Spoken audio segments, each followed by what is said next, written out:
Hey everyone, I'm really excited about today's lesson because, yes, you've guessed it, it's algebra. And I love algebra so much. And so, really, we're not just like, I'm not just saying it's algebra because we're starting to kind of dabble working with variables, meaning like x, y, j. We are actually starting to do, these are two-step algebraic expressions or equations. And we're really laying the foundation for your algebraic understanding as you move forward in 7th and 8th grade math and getting ready with these pre-algebra concepts. So this is it. This is like you're really diving in. This is actual algebra today. There are several steps that you go through in solving an algebraic expression. Ultimately, it's going to come down to getting the letter, or in proper mathematics, we call it a variable, getting that variable by itself. That's your goal. Every single time you're looking at an equation, we're getting that variable by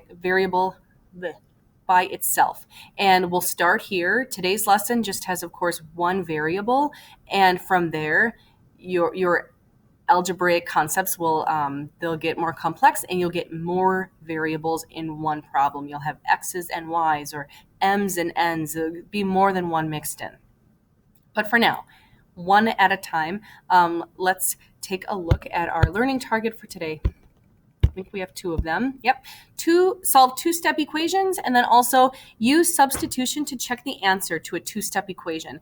So this is common sense. Good mathematicians do that. Good mathematicians always ask, is my answer reasonable? And then also substitution is like a bigger math word that means, are you taking your answer that you get and plugging it back in where that letter is or where that variable is to see if it fits, to see if it worked. So we'll make sure to do that. It's just always a good skill to do that and make sure your work is 100% correct. Let's take a look at our first example here. Teaching this skill, honestly, the best way to go through it is just to go through a problem with you. Some of you will actually be able to look at this equation right here and solve it in your head. If you can, fabulous. I'm not asking you to show all of your work right now. If you don't mentally need to do that, you don't need to do that. But I caution you, be careful, because these get pretty complex really fast, and oftentimes numbers get missed. You're starting to work with negative and positive integers. Things get missed. Variables get confused. My best advice for you, and the way that I was taught and the way that just stuck with me so well, is every time you complete a step, you rewrite the equation.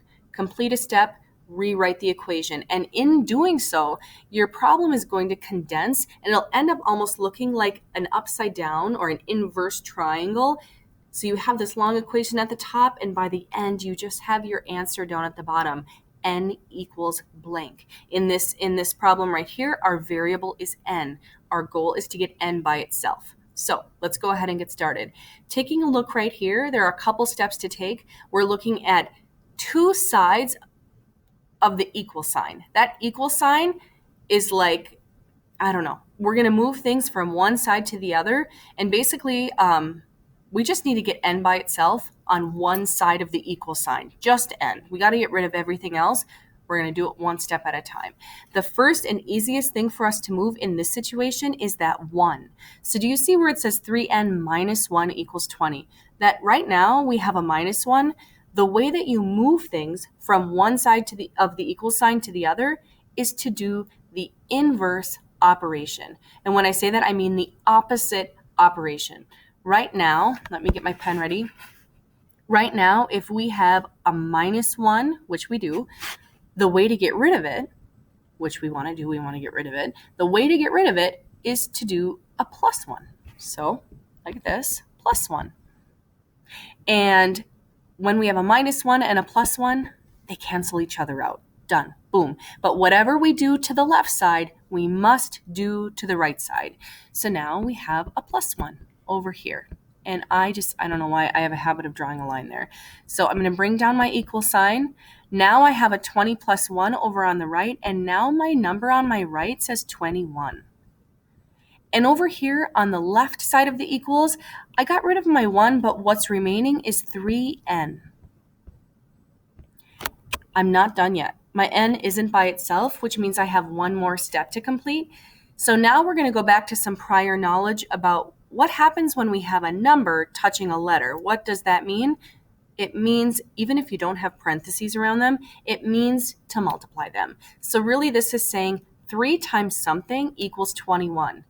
If you weren't able to do this in your head before, some of you are like, oh, I already know what n is. I don't even have to finish this out. But for the sake of writing this out so you see step by step, I want to show you what this looks like.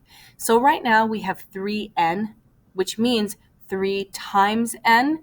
The inverse operation of that would be, right now it's 3 times.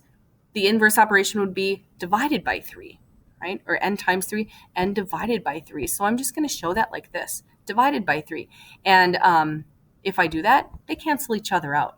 But whatever I do on the left side, I must do on the right side. So now I have 21 divided by 3. Oh my goodness. Sorry about that. Yikes. So I'm going to zoom out a little bit. If I look down here, I'm going to bring down my equal sign first. Over here on the right now, I have 21 divided by 3. That is 7. And on my left, all that remains is my n.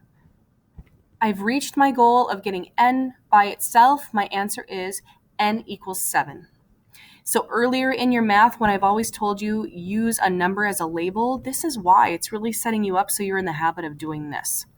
Let's scroll down and do another example. There are only 2 examples in this. I wish there were more because I just could do them all day long. Now that you've seen one example with me, I encourage you to pause the video right here, give this a try, and once you solve for k, our variable in this case is k, I want you to turn the video back on and check in with my answer. I just remembered also, we forgot to use substitution to go back and check our answer. So let's do that at the end. Let's solve for this one, and we'll go back through our 2 examples and use substitution to plug our answers back in and make sure that they work. Make sure 100% that they are the right answer. So go ahead and pause. And as I get ready to solve this problem, I'm going to start with my number that isn't attached to a letter at all. So in this case, I have 7k plus 4 equals 25. The number that I'm given in this equation right here that has no letter attached is my easiest one to move, and I'm going to do that first. So right now I have a plus 4. The inverse operation of that would be minus 4. So I'm going to do that. Minus 4. And in doing so, that cancels out and it's gone. But whatever I do on the left side, I must do on the right side. And I draw a line here. I don't really know why, I just do it. I'm going to bring down my equal sign, and I'm going to start. You don't really have to work left or right side first. It doesn't matter. We're just setting up our new equation.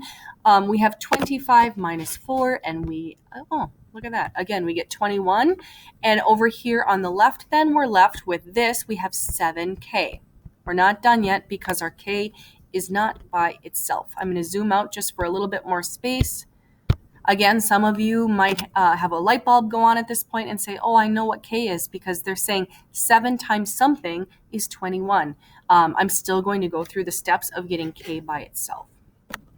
So to get k by itself, right now we have k times 7. To get rid of that, we have to do the inverse operation, and that's divided by 7. So let's divide by 7 and get rid of it over here. That means we have to do the same thing over on the right. Divided by 7 over here. I'm going to drop down my equal sign. Over here we have 21 divided by 7 leaves us with 3. The only thing left on our left is k. K equals 3. So I told you, now that we have solved, I'm actually going to scroll back up to example number 1, and we're going to use substitution to plug our answer back in and make sure that it works. So we said that n is equal to 7. Well, let's plug that in. So visually, kind of bear with me here. Follow my arrow. If I plug 7 in where n is, let's talk through this mentally.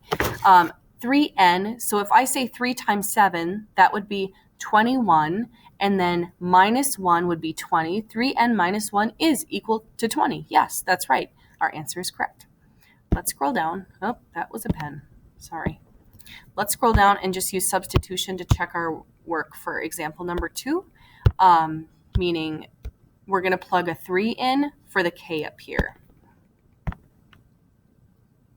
So 7k would be 7 times 3, that's 21, plus 4 is 25. Yes, 7k plus 4 is 25, and our answer is 3. Yeah, so nice work today. We only had 2 examples. I'm excited for you to kind of give this a try and get going with your algebraic expressions, 2-step ones. You have a homework assignment linked in Classroom. If you need any reteaching of this, just replay the video. I've also attached notes for you, and hopefully that's helpful. All right, thanks for watching. Have a great day.